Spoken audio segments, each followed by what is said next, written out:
Virtual reality, augmented reality, mixed reality, FOV, IPD, DOF, what's the best VR headset, standalone or PC VR? There are a lot of terms and acronyms that are thrown around in the world of VR, as well as many frequently asked questions that you see being asked everywhere. In this video, I'm here to explain the basics of VR to include explaining the different terminologies, basic VR concepts, VR headsets available in the market, tips and tricks I've learned over the years, and the best games from a few of the categories within VR gaming. If you didn't know where to start with VR, you will after watching this video, so let's get straight into it. Before we get into any topics, we first have to discuss all of the terminologies that are thrown around within the VR space.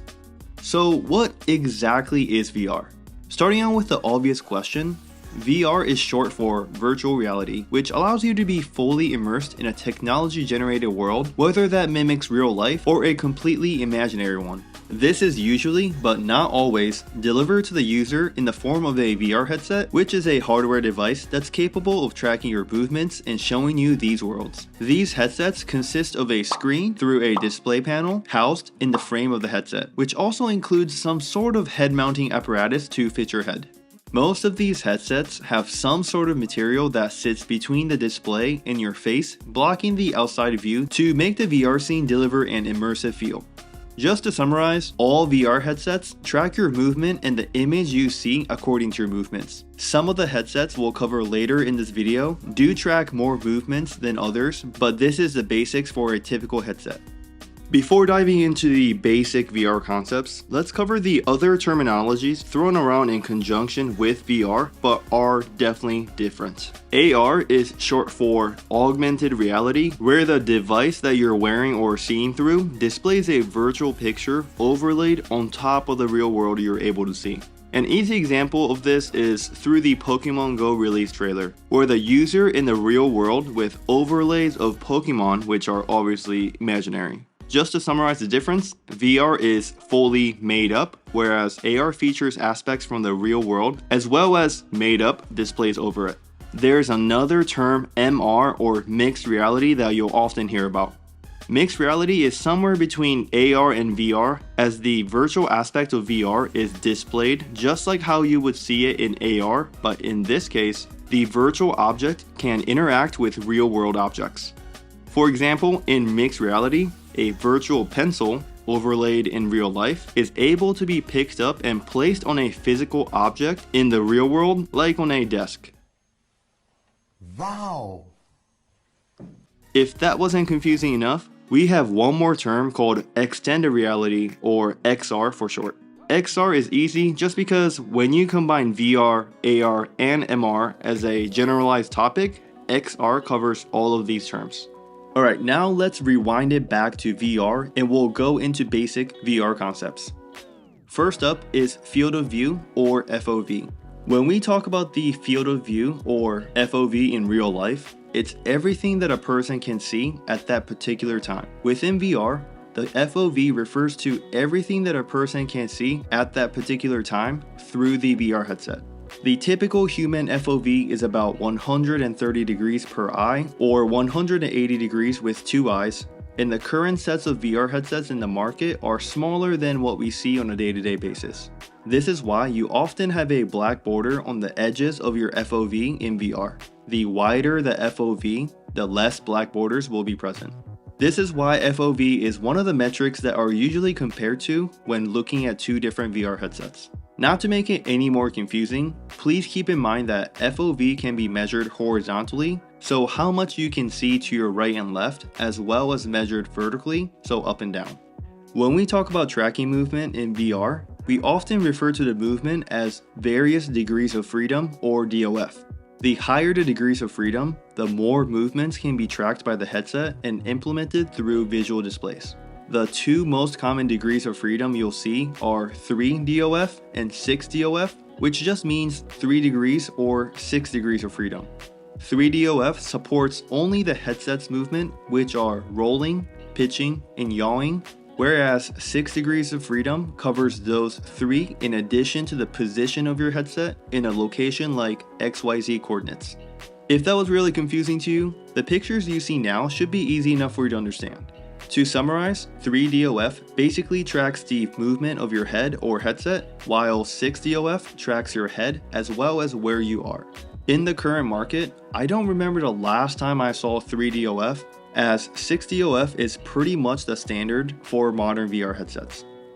For the different types of headsets we'll cover in this video, every headset needs a way to track the movement of itself and you, the user.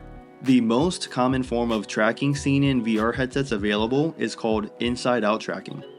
This tracking technology uses the cameras built into the VR headset in order to track the movements, like inside the hardware, tracking outwards. Most of the VR headsets in the market right now are inside-out tracking, for example, the Oculus Quest 2. The lesser form of tracking is called outside-in tracking. We're very creative with these names, huh? Well, the name kinda gives you a hint already, but for outside-in tracking, you have external hardware that's not a part of the headset tracking the movements. So you can imagine it, you have external devices from the outside tracking inward. Outside-in tracking is used on popular headsets like the Valve Index for reference. Inside-out tracking is the more popular option with newer headsets, but there are pros and cons for both types. For example, the inside-out tracking is much easier for players as you don't need extra hardware that you need to set up, but with that being said, there are some blind spots or certain positions where the headset has a difficult time tracking. On the other hand, the outside-in tracking will probably have fewer of these blind spots, but just like we covered earlier, you have an extra initial setup that you need to do. Just like there are so many different types of VR headsets, each of them has different types of controllers, some similar, some different. I'm sure the most common ones people are used to seeing are the MetaQuest 2 controllers, which have one for each hand and a tracking ring on the top side of the controllers. These controllers are also tracked in 6 degrees of freedom and use an inside-out tracking system.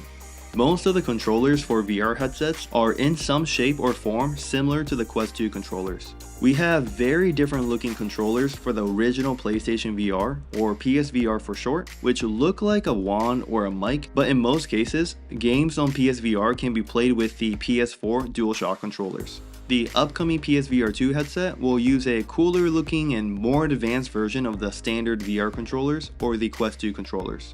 In most cases, the controllers are getting tracked from the VR headset, except for the ones like the Quest Pro, which was released in October of 2022.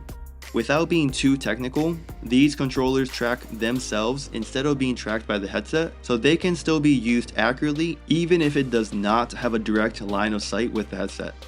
The last form of controller, if you want to call it that, is your hand through hand tracking. Quest 2, for example, supports a native controller-free hand tracking system where you can control your headset with your hands, and you can even play some games with it as well.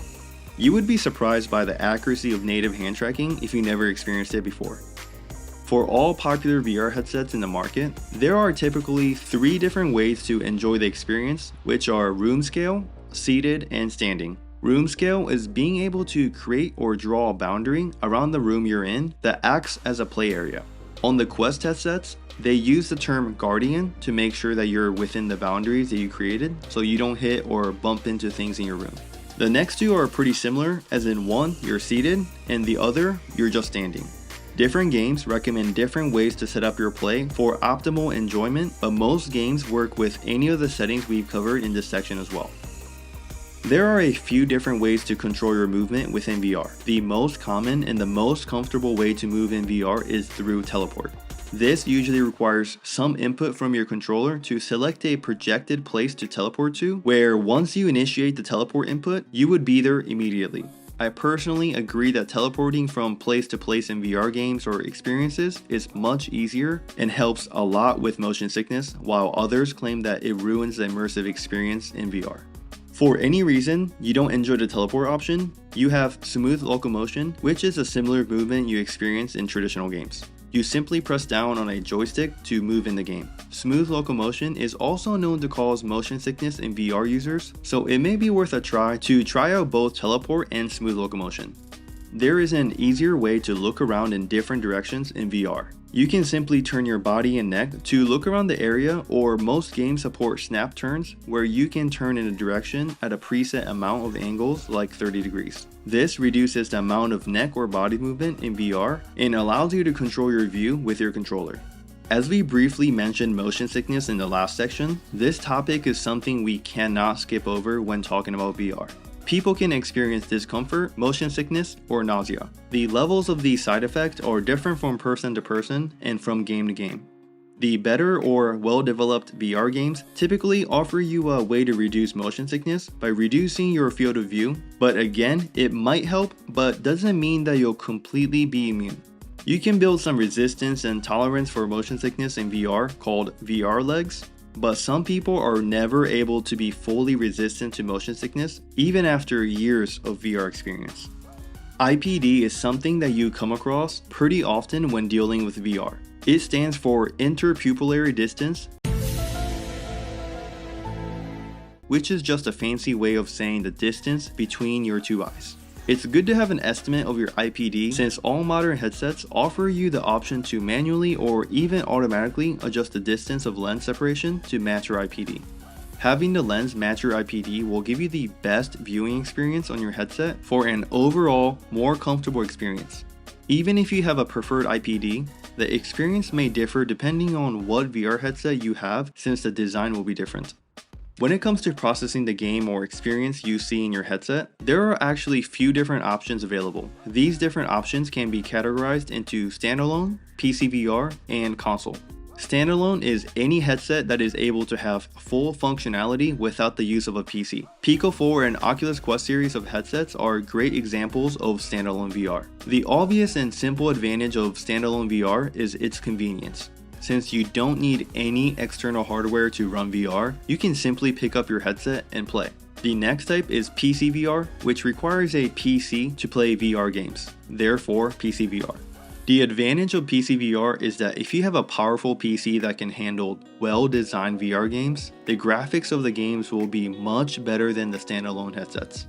The downside is that unless you buy extra hardware or software, you'll be connected to your PC through a cable during the entire time you play. Valve Index is a great example in the industry-leading PC VR headset. The last of these types is console VR. Think of PC VR, but instead of being connected to a PC, the headset is running and being connected through a game console like the PlayStation gaming console. The pros and cons of console VR are very similar to that of PC VR, but the choices are a little bit more limited. The most notable console VR headsets are PlayStation VR, which runs on the PlayStation 4, and the upcoming PlayStation VR 2, which will be running on the PlayStation 5. Now that we've covered the basics of VR, it's time to get into choosing the right headset for you. As there are many types of VR headsets and more coming out in the future, it can really get confusing. There are different types of headsets that are better for certain types of VR users, so we'll cover that in this section.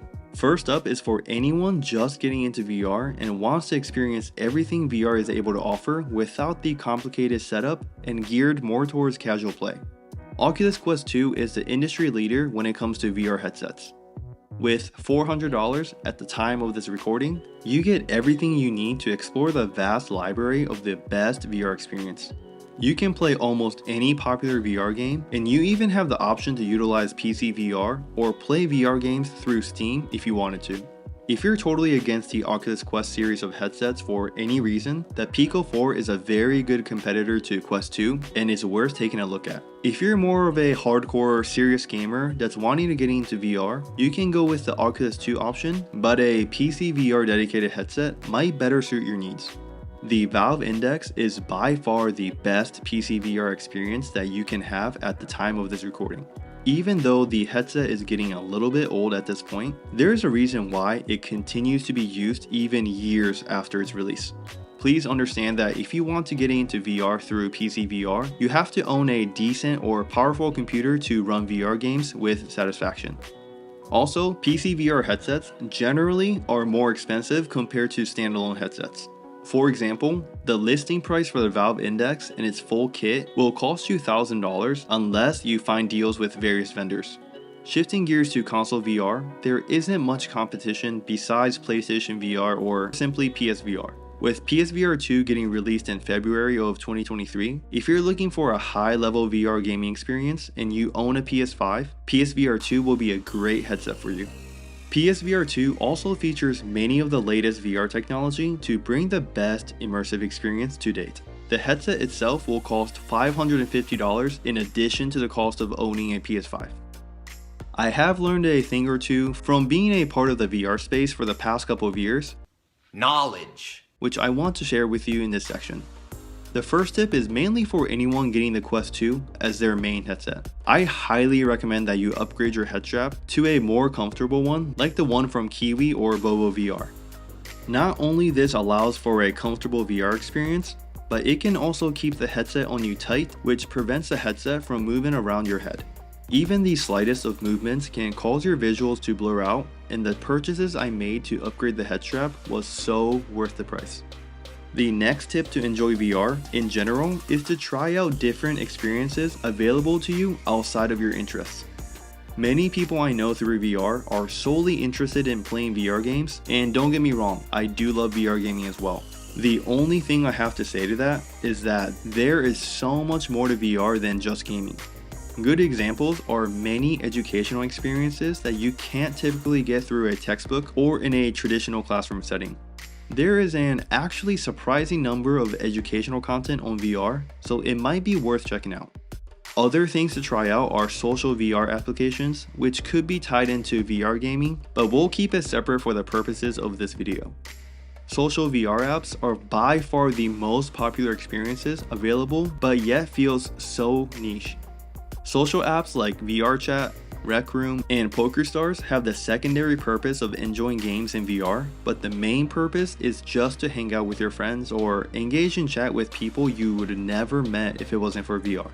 And at the end of the day, making these connections or engaging in unique conversation is what makes social apps in VR so unique. Another important tip for new VR users is if you feel motion sickness, please take a break. As mentioned previously, you can build some VR legs, but once you feel sick during a play session, it's very difficult to recover unless you take a break. It also helps to play well-designed games, which are usually the ones from well-known VR game studios, but also a game from a smaller studio doesn't make the game automatically poorly designed. Speaking of well-designed games, I'll quickly go over my favorite games from different categories that I recommend for new VR users. If you're into music rhythm games, Beat Saber is by far the most popular, but I would also check out Pistol Whip and Ragnarok VR. If you're into adventure games with a taste of puzzles, I recommend Moss and Moss Book 2, which won the Game of the Year in 2022. I also recommend checking out The Last Clockwinder and the Red Matter series. If you're a sports fan, VR sports games are really fun to play any sports in. I recommend Walkabout Mini Golf to play putt-putt with your friends or Thrill of the Fight for some boxing. I do want to warn you that Thrill of the Fight will make you very sweaty. If you want to experience VR horror games, well, you got some guts, and my recommendation is the Resident Evil series and the Walking Dead Saints and Sinners series. If you just love solving puzzles, check out Puzzling Places and Cubism. Social apps and games are very popular on VR as I mentioned, and I enjoy playing Among Us VR, but VRChat and Rec Room are the two most popular experiences available in this space. This was just a very long video, but I really hope you enjoyed it and or learned something new. If you decide to get into VR or have gotten into it recently, I highly recommend checking out the videos you see on the screen, which are the best free games and VR headsets coming out in 2023.